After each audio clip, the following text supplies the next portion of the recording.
What up, man? It's your boy LP, man. ManTalk, man. We back in it, man. Hey, man, I just got a phone call from a young lady named Candace Bagwell. Candace Bagwell, man. I couldn't let today go by. I didn't make it to church this Sunday. I did not make it to church. I was a little pooped out. You know, family came into town. Hey, but we're here. Candace Bagwell, I want to talk to you about the things you need to pour out. She did not want to be live. She did not want to show her face because she's not in that space right now. So what we're going to do, we're just going to hear her voice, her testimony, and what she feels and what she thinks in her mindset, man. Y'all, come on, man. Candace, talk to me. Talk to me, baby. Talk to me. We here. Talk to me. I don't know what to say. What you were just talking about? Well, my mom, she had cancer back in 2018. That's when she first got diagnosed that she had cancer. She went through what she went through. She did this one-day surgery that removed it from her left kidney. Well, a year later, it came back, and it was in her right kidney this time. But unfortunately, it got worse than what it did. So she was on dialysis. She was like, it was like she wasn't my mom. Like I didn't see, like, that's not my mom. She wasn't herself. So it was January the 10th of 2019. I was getting ready to go. I was getting ready for work because I had just got my job back at Burger King, so I was getting ready to go to work. And then my sister and my cousin, they knocked on the door. I thought that they was coming to wish me a happy birthday, but it was something else. They told me that my mom had passed. Okay. And that was like the worst day of my life, like, cause it was my birthday, so I'm supposed to be celebrating, not mourning somebody that was real close to me. So it's just like every birthday and every time her birthday come around, it's just like I get in my feelings, I get depressed and stuff like that. But I don't know, I miss my mom, I really do. It just ain't the same. Yeah, and I can't relate to that because I've never lost a mom. But I've known some of my friends' wives have lost moms, and they lost them at a very young age. But when you talk about how you lost your mom, after you lost your mom, how did you deal with that? Like, how did you feel it? What was the process for you? Like, did you believe in God? Did you pray? Was you brought up in the church? Or how was your process? And this is not a right or wrong answer. This is your feelings. This is what you're pouring out. That people cannot see your face, but someone's going to relate to you and hear what you're basically saying and how you felt when you lost your mom. At that time, how did you process that thing? Well, I actually, like, my mom was like, she was the type to, like, you go to church every Sunday, no ifs, ands, and buts. So yes, I did go to church, but I stopped going to church when I was about 25. And, like, did I believe in God? Do I believe in God? Did I pray? Yes, I did pray. Yes, I do believe in God, but sometimes I feel like God don't hear me, like He's not hearing me, because it's like, I don't know, like, I need my mom, because my mom was the one who I can go and talk to. Like, I feel like I can't talk to anybody else but my mom. And I got my sister. Me and my sister is close now than before when my mom had passed. But I feel like all my mom kids grew a stronger bond. It's just bittersweet. Like, I wish she was here. I'm coping. I'm still coping. I try to, like, think of, like, positive things about her when she was here, and not, like, dwell on, like, well, she's gone, she's never coming back. So you're still going through the healing process of it at your own speed. Yes. And no one can force that or push you through that. You just looking for someone to cope with you and say, hey, I understand. I can relate to that. I lost my mom. or this is how I feel. Right now, you believe in God, but you believe in God, but right now you're still trying to process and cope with how you lost your mom. That's what I'm hearing. Exactly, because everybody copes in their own ways. Like, everybody has different ways of dealing with things. And me, my way of dealing with things is like to block out all the like everything. I smoke, like I get high, I smoke my cigarettes, I smoke my weed. It calms me, like, because if I'm angry, if I don't have that, I get angry and I like take it out on everybody else, but everybody else, it's not their fault. Like, so I just try to like smoke as much as I can because it chills me. Like, and you know what? I don't want you to get in a space where you have to feel bad that you smoke or do you drink because you're dealing with something. I'd rather for you to sit down and say, hey, this is what I do. This is the problem that I think I may have, but hey, this is what I do. Versus someone doing it and trying to hide it. But they're not bad people as well. I would never judge them because the space I'm in now, I'm not judging nobody. That is not who I am. That is not what God saw fit for me to do. That is His job. My job is to love and care and cherish to everyone and love on everybody. I'm going to accept you for who you are in your truth. And when I say that, I really mean that. I don't mean walking, loving you in your truth in church of what I'm trying to do, and then I see you in the grocery store and I can't speak to you. Right. Or if I say, hey, I see the growth in you, then I can't support you. I'm not. No.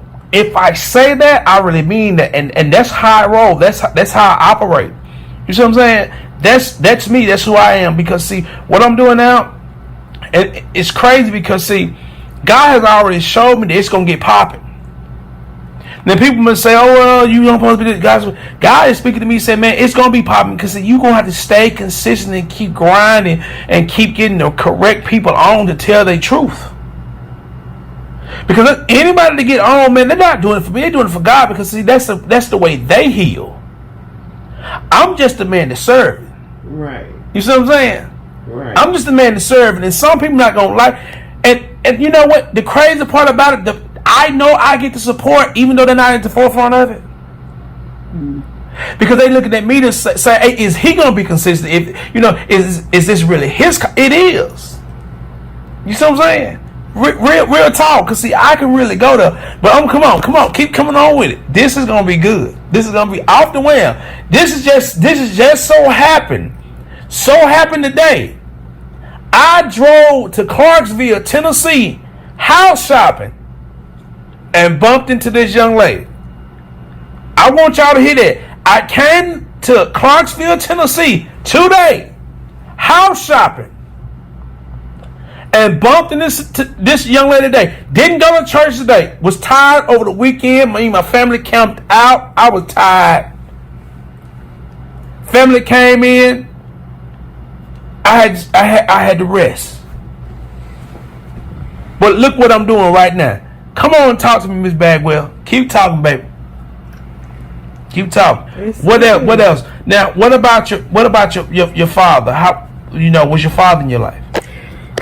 My father was never in my life, and I think he feels some type of regret because, like, his wife will reach out to me. Like, she'll reach out to me every now and then, and she'll like ask how I'm doing or ask how my kids doing, and I will sit there, have a conversation, and she'll let me know when they come down or whatever. Just like a couple of months ago, she had called me and she had told me, well, she asked how I was doing, how the kids was doing, and she said that her and my dad will be down in a couple of months, which is in September, and she was like, I'm trying to get him to come down in June, but he said that he'll just come down in September because his friend who lives here in Clarksville was having like a little anniversary thing, and that was just the end of the conversation or whatever. I asked how he was doing, and she was like, he's doing alright. She was like, I don't know why he's like that towards y'all or whatever, but it's like, I don't get it. You'll come down to Clarksville for your friends, but when your daughters ask you to come down to Clarksville, it's always an issue. Like, I don't get it. Now, I'm not sure the question. Your mom and your father, do you have any siblings? You know, what did everybody grow up in the household? How was that? My mom's side of, like, my mom's siblings, like my mom's kids, like me. I have a 33-year-old sister. I have 2 twin brothers. They are 30. Well, they're 31. And then I have a 25-year-old sister, a 19-year-old sister, and a 16-year-old brother. So, and those are my mom's kids, and we all grew up in one household. Okay. Like, so, and my mom was like a strict mother, like, and it was for the good, because now I see why she was strict on us.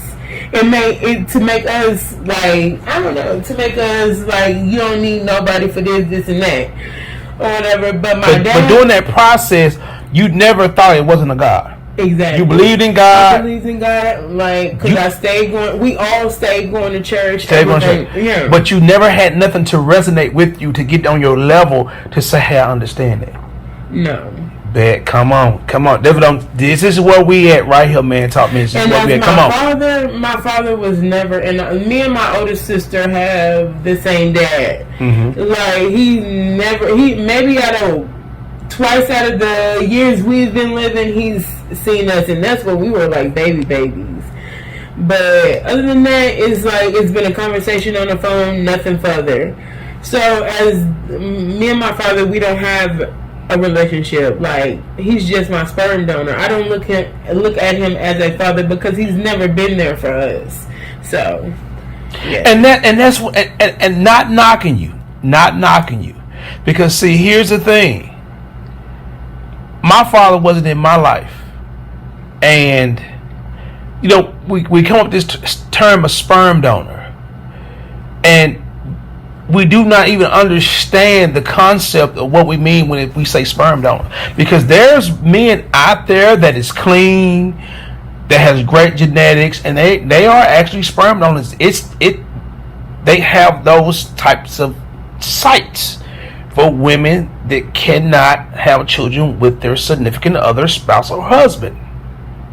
You see what I'm saying? Mm-hmm. So I get it. So I don't want to look at it as a bad thing, but I have a hard time dealing with sperm.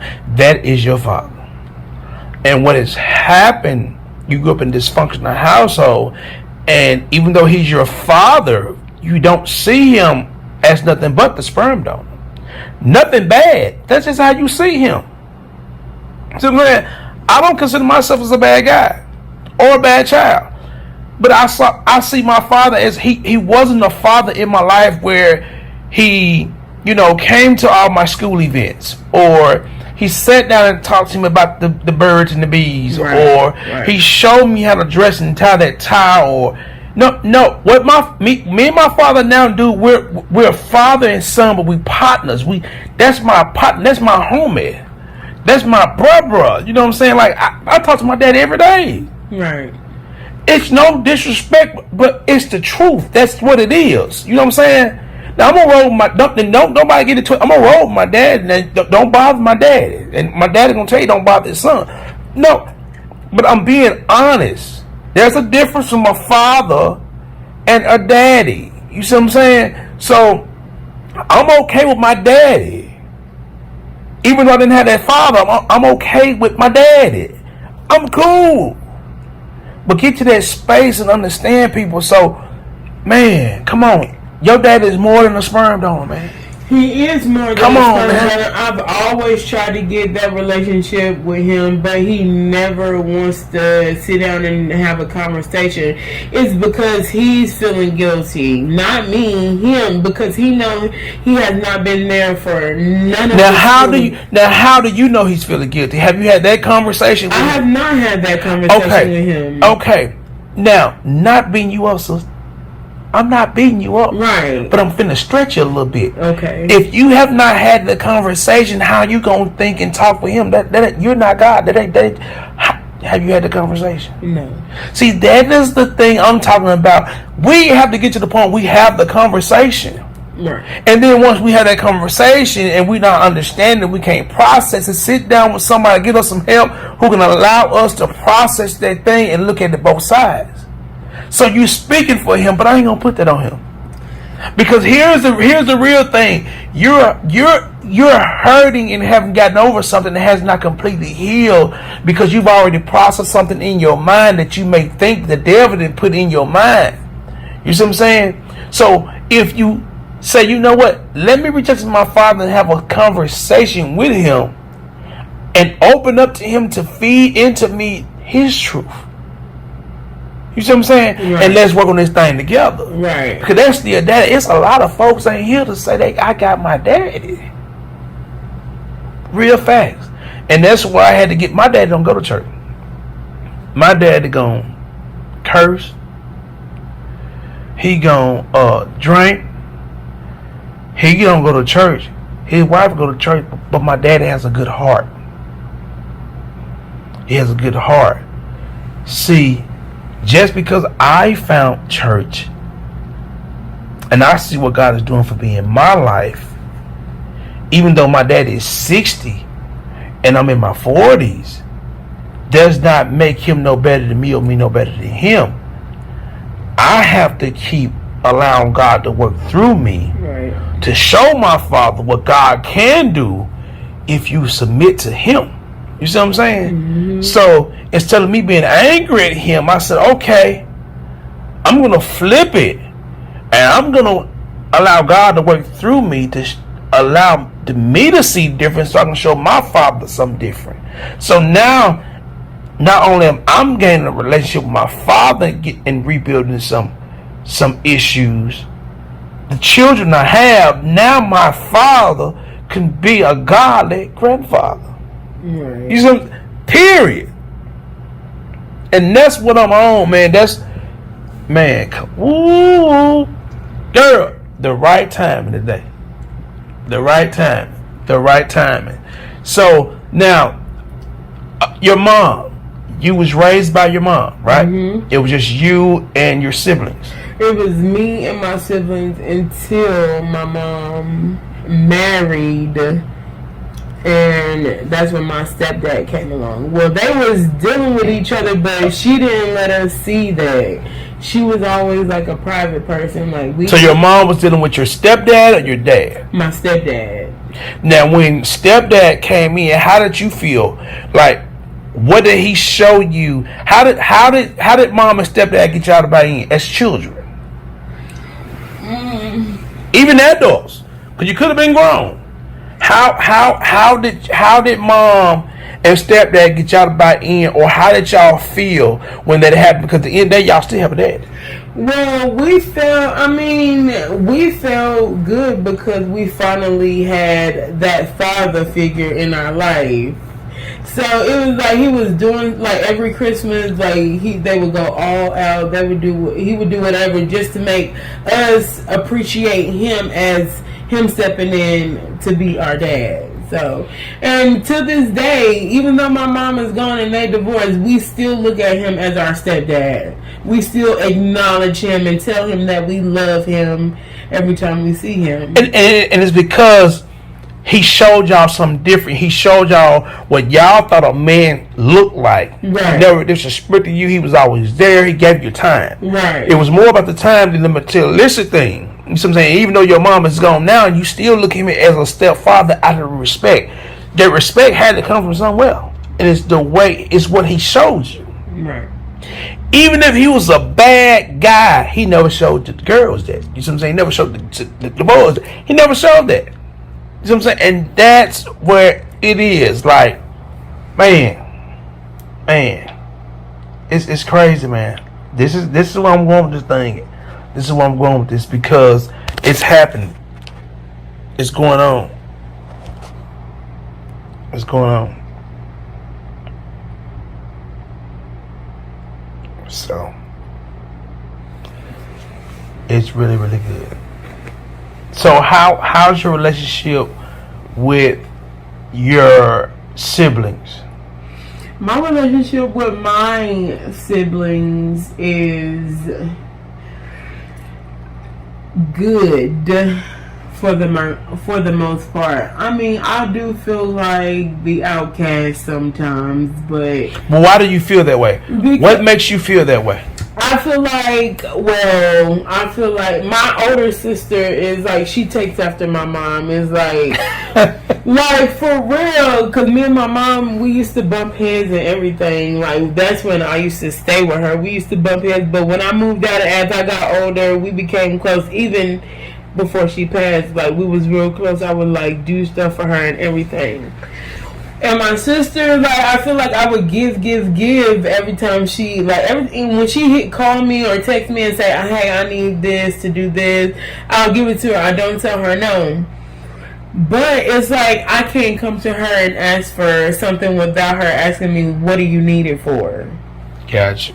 So, but the relationship with my brothers and my younger siblings. So what you're saying is, when you go to your sister and she said, "What do you need it for?" Right. You feel some type of way. Exactly. Because the way you feel, hey, you're my sister. Right. If I come to you and have to ask you something like this, you know I really do need it. Right. Okay. That part. But you have to understand where she come from too. I do. I want to know where I'm giving my money to. Exactly. What if my money going on something to help really benefit her and the kids, or it's gonna be something she's just gonna fuck off? Exactly. And I'm saying fuck off. This is what it's about. Come on, keep on talking to me. Come on, can't nobody see your face. Let's go. Come on, let's roll. I mean, the relationship with my other siblings is good. Even my daddy's kids, good. Like, when we see each other, we speak. Like, we laugh, we chill. Like, it's good. Like, okay, let me ask you this question. You can't complain, and I hear some healing things. How long has it been since you've actually been to church? Keep in mind now, the church is within you. I have. But wait a minute. You talking about the physical church? The church is within you. Okay.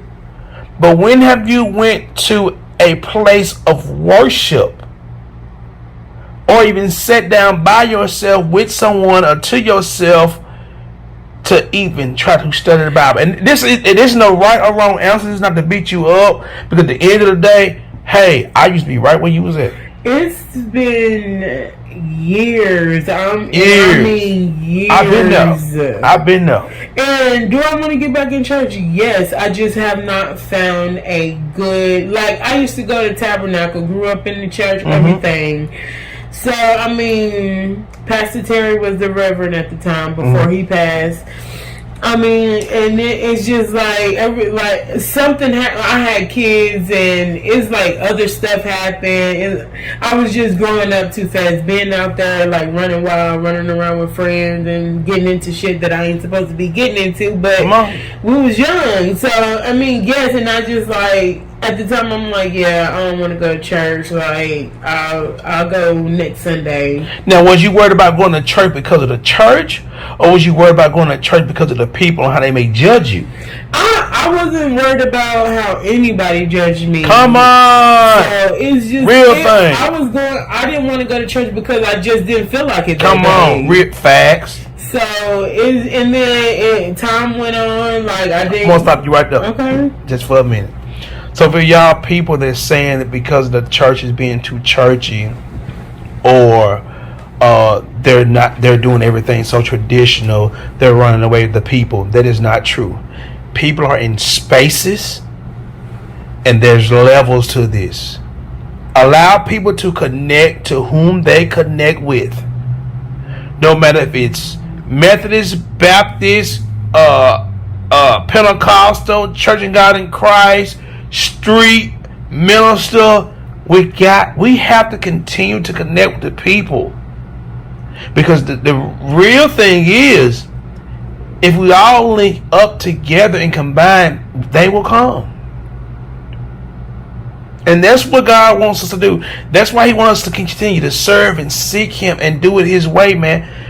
Seriously, think about that. Think about that space. I'm a whole young man that's figuring out ministering to a certain group of people that can relate to me, and I'm not afraid or ashamed. They're not going to be afraid or ashamed. They get comfortable because they see me comfortable. Period. And it's a real space. It's a real thing, man. And I want y'all to really let that sizzle in y'all spirits. because it's a real thing and it's a real shift, and it's time for people to pay attention and really get to what the real deal is and what's really going on. This young lady has not been into church in years, and it's because she's looking for a church home to relate to her, to allow her to be her authentic self, to express her. Allow them to express themselves, be them, and while they're being them, then you can introduce them to God's word. God's working through them anyway. He's just waiting on us to try to receive them and adapt and adjust to take them through a healing process. So come on, let's go.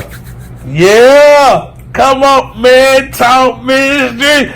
Come on, let's get it. That's it, man. That's it. So now you are a mother of 3 children. I'm a mother of 3. I have a 6-year-old, finna be 5-year-old, and I have a 10-month-old. So even through your mom and your dad, things did not pan out the way you saw fit. Right. You have 3 lovely kids, and now,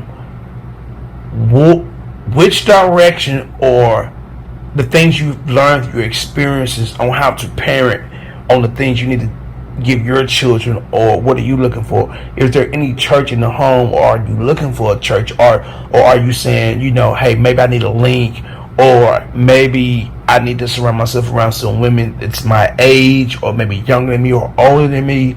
What am I doing to make sure, because you're still dealing with things with your mom and dad. Mm-hmm. We get that. We all go through that. Name me one pastor or what, we didn't all went through something. You see what I'm saying? So with your children and what you see, what are your, and like I said, you're still young, so what are your plans and your intentions? Because you have to put God in that thing somehow. I don't care how you, no matter what you believe in, your belief, you have to put that in it somehow. You have to. So what are your intentions? Because what I hear you saying is you want it, but there's nothing that can connect to you, or you feel that can connect to you, and to allow you to be yourself and express. Right. Come on, man. Yeah. I got something for you though. I'm just looking for like a good church home for me and my kids. Since I grew up in church, I want them to grow up in church as well. And I'm just looking for a real good church home. I'm just trying to be the best mother I can be, raise my kids, keep my kids out of harm's way. I'm just trying to show them how to, deal with certain things. And I have 2 girls and a boy. My son is 10 months, so I'm really trying to show my girls situations like this is how you deal with this situation and stuff like that. But they're young, so they don't know, they don't know what the birds and the bees is just yet, or what certain curse words is and stuff like that. But so what you're saying is you don't know the Bible, so you don't want nobody to try to push Bible upon you. Exactly. So you want to see them and their authentic self and how they look at life and the problems they have. You see what I'm saying? Right. Because if we keep preaching, no one's perfect but God, and we keep glorifying Him, and we say, we're not perfect, but why relate to me, talk to me, be transparent with me, because we've all done something. We keep hearing, Pastor, we've all done something, but you don't know, you ain't telling us what you done done. Right. You let us know. And that's my business. No, it's not. No, it's not, because if God know everything, God see it, it's everybody's business. We all trying to heal. We all trying to, serve Him. So that's where I'm at, man. I appreciate, you coming on and you want to tell your story, because hey, it's a real thing. And like I said, this is not gonna be the last time that we connect. You here in Clarksville, and I'm in the Ville, and we're gonna continue to connect. And whenever you feel free that you want to come on and talk, because see, right now, what I want to do, I want to put that faith with that voice. Okay. I want these men and women and these children to hear this, because see, this is a real thing. Because see, I'm gonna tell you what I feel. I feel like people are waiting on me to say, "Oh man, he ain't." Nah, man, I'm gonna continue to be consistent I'm gonna continue to grind. I'm gonna put this work in. You know what I'm saying? Because see, when God really works through you, see, I be tired. I don't be want to do all this. Right. I'll be like, man, damn, I'm at church and pray, Lord, eat, shit, get fat, and I'm drink milk, I'm gonna go to bed. Exactly. You know what I'm saying? I'm trying to get on. I'm trying to work. You know, I'm trying to start working next day. Mm-hmm. You see what I'm saying? Facts. But this is a real thing, man. And man, God. See when God moves, He gonna put people around you. See, you know what? Like even right now, the other day, you know, I mean, I want to say, was it today or yesterday? But me and my wife had a conversation about men coming on and not being healed enough, because the women are in my inbox. Now it's some men in my inbox, but they don't. And see, God has told me, man, Larry, let them be them, because eventually they're not go. They watching the movement. This is a movement. They're watching it, and see why they're watching it. They're gonna come on eventually. They ready. But see, right now my sister's pulling me through, because see, at the end of the day, man, a woman is everything to a man. I don't care what religion you believe in. Every woman is everything to a man. Right. And I just thank God that you came on, you saw fit to talk to me. You don't know shit about no man ministries. Hey, you know, most people are like, well, I'm gonna tell my business how I feel, because see, I'm gonna tell you something. We have to get to the point expression is our healing. And we may not know who we may heal, but expressing is our healing. Conversation is our healing. To get it out. We all have something that we are dealing with. We just don't have the person to relate with. You have the person to relate with, then you get the results. Mm-hmm. Then we can get to that word. Then when a person say, hey, okay, you on the level of a pastor. Like right now, I'm ministering to you. You haven't been in church, and I'm ministering to you. But guess what? I have a senior pastor that I look up to that understands the word of God better than I do. There's levels to this. But you have to start serving and seeking and continue to pray. And God will pour into you and will give you the knowledge to get to whatever level He see fit for you to be. So, man, I thank God for you, man. I thank God for you. Yeah, we gonna do some things. So, yeah. Y'all stay tuned, man. ManTalk Ministry. Hey, I'm so excited. Nice talking to you. Hey, God bless you. We're gonna get you back on Him. In the flesh. All right. Hey, y'all stay blessed, man. Peace.